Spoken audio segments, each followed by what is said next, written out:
ঠিক সন্ধ্যে 6টা নিউজ 18 বাংলা জেলা থেকে সরাসরি নিয়ে আপনাদের সঙ্গে রয়েছে আমি তমশ্রী। শুরুতেই যে খবরের দিকে নজর রাখতে হবে, অর্থাৎ বাংলাদেশের আপডেটের দিকে নজর রাখতে হবে। বাংলাদেশে সেনা শাসন, বাংলাদেশে অন্তর্বর্তীকালীন সরকার, শেখ হাসিনা ইস্তফা দেওয়ার, সরকার পতন, সেনার চাপে বাংলাদেশ ছাড়েন শেখ হাসিনা। কিন্তু সব থেকে বড় প্রশ্ন ছিল যে শেখ হাসিনা তিনি কোথায়, এবং সেফ হাউসের উদ্দেশ্যে রওনা শেখ হাসিনার সঙ্গে তার বোন শেখ রেহানা।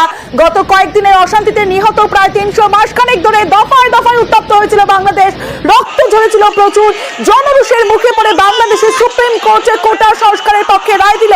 9 দফা দাবিতে আন্দোলন চালিয়ে যাওয়ার কথা ঘোষণা করেছিল বৈষম্য বিরোধী ছাত্র আন্দোলন। আর গত শুক্রবার থেকে নতুন করে দফায় দফায় উত্তেজনা। আজ যে ছবি আমরা দেখলাম, বিভিন্ন জায়গায় যে আন্দোলন, এবং সেই আন্দোলনে একাধিক মৃত্যু, এবং বাংলাদেশের রাজপথে সাধারণ মানুষ, হাজার হাজার মানুষ তারা আজ রাজপথে নেমেছেন।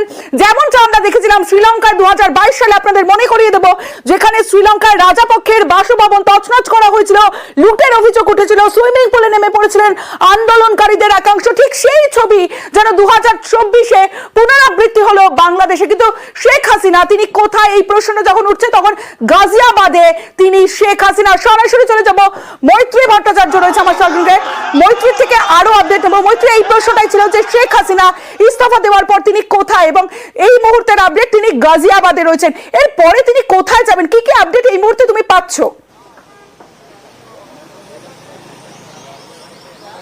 দেখো অবশ্যই, যদি একেবারে আজকে সকাল থেকে আপডেটগুলোর দিকে একটু নজর রাখা যায়, তাহলে আজকে গতকাল থেকেই যে পরিস্থিতি, যে দফায় দফায় উত্তপ্ত হওয়ার পরিস্থিতি দেখা যাচ্ছিল, এবং প্রায় 100 জনের কাছাকাছি নিহত হয়েছিলেন, যার মধ্যে পুলিশ ছিল প্রায় 14-15 জন। এবং তারপরে দুপুরের পর থেকে মার্চ টু ঢাকা, এই অভিযান চলতে, মার্চ টু ঢাকা বলে অভিযানের ডাক দেন আন্দোলনকারীরা, এবং তারা ঢাকা শহরের যে রাজপথ রয়েছে সেটা ঘিরে ফেলেন। এবং সেই পরিস্থিতিতে দাঁড়িয়ে আমরা যেটা বাংলাদেশ সূত্রে যেটা খবর পাচ্ছি, যে সেই সময় সেনাবাহিনীর তরফ থেকে জেনারেল ওয়াকার, যিনি বাংলাদেশ সেনাবাহিনীর প্রধান, সেই জেনারেল ওয়াকার, তাদের তরফ থেকে শেখ হাসিনাকে পদত্যাগ করার কথা বলা হয়। এবং সেই পরিস্থিতিতে দাঁড়িয়ে তার নিরাপদে বেরিয়ে যাওয়াটাও কিন্তু একটা চ্যালেঞ্জ ছিল। তার কারণ এই যে আন্দোলনকারীদের অভিমুখ ছিল কিন্তু একেবারেই তার যে বাসভবন রয়েছে, শেখ হাসিনার যে বাসভবন, সেই বাসভবনের দিকে।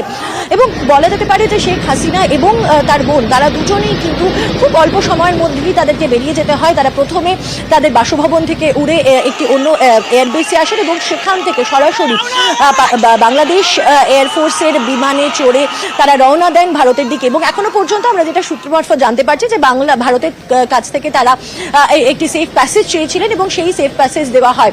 এরপরে দেখা যায় যে জেনারেল ওয়াকার তিনি সমস্ত অন্যান্য যারা রাজনৈতিক দলেরা রয়েছে তাদের সঙ্গে কথা বলেন, এবং তিনি ঘোষণা করেন অন্তর্বর্তী সরকার গঠন করতে চলেছে, এবং রাষ্ট্রপতির কাছে গিয়ে অন্তর্বর্তী সরকার গঠন করার আবেদন জানাবেন তারা। এবং তিনি জেনারেল ওয়াকারই কিন্তু কনফার্ম করেন যে শেখ হাসিনা তিনি ইতিমধ্যেই পদত্যাগ করেছেন। তোমার মনে রাখতে হবে, এই শেখ হাসিনার পদত্যাগের দাবি কিন্তু গত 2-3 দিন ধরে কিন্তু একটা অত্যন্ত মোমেন্টাম পেয়ে গিয়েছিল, এবং সেই মোমেন্টামের পেছনে একদিকে যখন ছাত্র আন্দোলন ছিল, এবং সেখানে মনে করা হচ্ছিল যে বিপক্ষেরও কিন্তু অনেকটাই হাত রয়েছে এবং প্রভাব রয়েছে। এই মুহূর্তে তোমাকে আমি দেখাতে চাইবো, আমরা রয়েছি বাংলাদেশ হাই কমিশনের বাইরে, এবং সেখানকার যে মূল ফটক, সেই মূল ফটক খোলা হয়েছে, এবং অনেকক্ষণ সেই মূল ফটক কিন্তু বন্ধ রাখা ছিল। এবং সেই মূল ফটকের ভেতরে এই মুহূর্তে বেশ 2টি গাড়ি পরপর প্রবেশ করেছে, আমি যেমনটা তোমাকে বলছিলাম তমশ্রী। এবং তারপরেই শেখ হাসিনা তিনি কোথায় যাচ্ছেন সেই নিয়ে স্পেকুলেশন শোনা যাচ্ছিল। প্রথমে জানা যায় যে তিনি আগরতলা যাচ্ছেন, কিন্তু তারপরে তার বিমানের অভিমুখ দেখা যায় দিল্লির দিকে, সেই দিল্লির দিকে। এবং এখনো পর্যন্ত আমাদের কাছে যে খবর এসে পৌঁছেছে, যে শেখ হাসিনা তিনি ইতিমধ্যেই হিন্ডন এয়ারবেসে তিনি ল্যান্ড করে গিয়েছেন, এবং আমরা সূত্র মারফত যেটা জানতে পারছি যে তিনি সেখান থেকে লন্ডনের উদ্দেশ্যে সরাসরি রওনা হবেন। সম্ভাব্য তিনি কোনো প্রাইভেট জেটে করেই তিনি লন্ডনের উদ্দেশ্যে রওনা হবেন, যদিও এখনো পর্যন্ত এই কনফার্মেশন এখনো পর্যন্ত পাওয়া যায়নি। বাট এক্ষেত্রে তার এই যাত্রার, অর্থাৎ লন্ডন যাত্রার ক্ষেত্রে কোনো রকম কোনো বদল হচ্ছে কিনা তার এখনো কনফার্মেশন পাওয়া যায়নি, কিন্তু সূত্র মারফত জানা যাচ্ছে যে তিনি হিন্ডন এয়ারবেস থেকেই তিনি সরাসরি লন্ডনের উদ্দেশ্যে রওনা হবেন। মৈত্রীর সঙ্গে থাকে আমি আসবো তোমার কাছে। গণভবনে উল্লাস বিক্ষোভকারীদের সেই ছবি আপনাদের দেখাবো, কারণ দফায় দফায় উত্তেজনা বাংলাদেশে, এবং বাংলাদেশের একাধিক জায়গায় প্রধানমন্ত্রীর পদ থেকে ইস্তফা দেন শেখ হাসিনা, এবং শেখ হাসিনার পরে গণভবনের ছবি আপনাদের দেখাচ্ছি। দেখুন, গণভবনে বিক্ষোভকারীদের উল্লাস, যেই মুহূর্তে শেখ হাসিনা ইস্তফা দেন দেন প্রধানমন্ত্রী পদে, তারপরে যখন তিনি তার পার্সোনাল কপ্টারে তিনি বেরিয়ে যান, তারপরেই গণভবনের দখল নেয় বিক্ষোভকারীরা এবং সেখানে বিক্ষোভকারীদের উল্লাসের ছবি দেখাচ্ছে আপনাদের। গণভবন প্রধানমন্ত্রী শেখ হাসিনার যেখানে থাকতেন সেই গণভবনের ভিতরের ছবি, যেখানে গণভবনে বিক্ষোভকারীদের উল্লাস।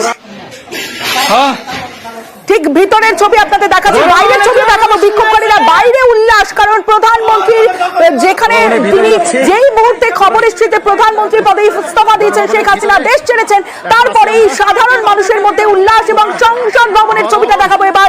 সংসদ ভবনে রীতিমতো তারা ভাঙচুর চালায় সাধারণ মানুষ। বাংলাদেশের জাতীয় সংসদ ভবনের ভিতরের ছবিটা দেখছেন, ঢাকায় আওয়ামী লীগের অফিসেও আগুন ধরিয়ে দেওয়া হয়।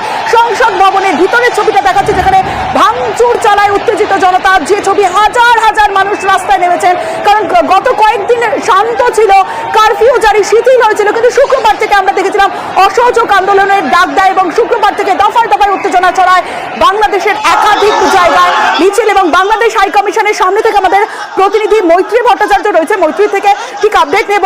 মৈত্রী, অনেকটাই নিরাপত্তা বাড়ানো হয়েছে যে ছবি আমরা দেখতে পাচ্ছি।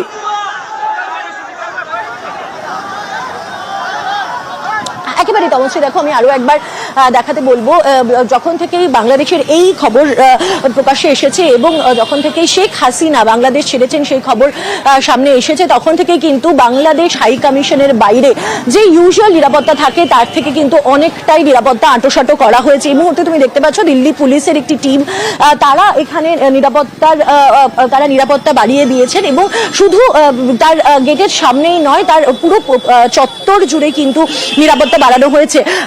খুব স্বাভাবিকভাবেই যেহেতু বাংলাদেশের এই অস্থির পরিস্থিতি, সেই জায়গায় দাঁড়িয়ে হাই কমিশনের নিরাপত্তা মেনটেন করার জন্যই কিন্তু এই ব্যবস্থা নেওয়া হয়েছে। এবং আমরা যেটা দেখতে পাচ্ছি যে কেন্দ্রীয় বাহিনীরও কিন্তু জওয়ানদেরকে মোতায়েন করা হয়েছে গেটের বাইরে। কিছুক্ষণ আগেই আমরা দেখি একটি গাড়ি সেটি ভেতরে গিয়েছে, কিন্তু যদিও সেটি খালি গাড়ি ছিল এবং দীর্ঘক্ষণ ধরেই কিন্তু ভেতরে এবং বাইরে কারোর প্রবেশ একেবারে নিষিদ্ধ ছিল। কোনো রকমের কোনো ভিজিটার্সকে তারা অ্যালাউ করছেন না। সাধারণভাবে বাংলাদেশের যে দূতাবাস রয়েছে, সেই বাংলাদেশ হাই কমিশনের অফিস, তারা সাধারণভাবে ভিজিটার সেখানে আসতে থাকেন, কিন্তু আজকে দুপুরের পর থেকে সেখানে সমস্ত ভিজিটারদের আসা যাওয়া বন্ধ করা হয়েছে। এবং আমরা যেটা জানতে পারছি, সমস্ত শীর্ষ পর্যায়ের আধিকারিকেরা তারা এই মুহূর্তে ভেতরে রয়েছেন এবং তারা গোটা পরিস্থিতির দিকে নজর রাখছেন এবং বাংলাদেশের পরবর্তী পদক্ষেপ কি হয় এবং সেক্ষেত্রে দাঁড়িয়ে তাদের কোনো বক্তব্য থাকে কিনা তারা জানিয়েছেন যে যদি তাদের কোনো বক্তব্য থাকেন তাহলে তারা অফিসিয়াল স্টেটমেন্টের মাধ্যমে জানাবেন।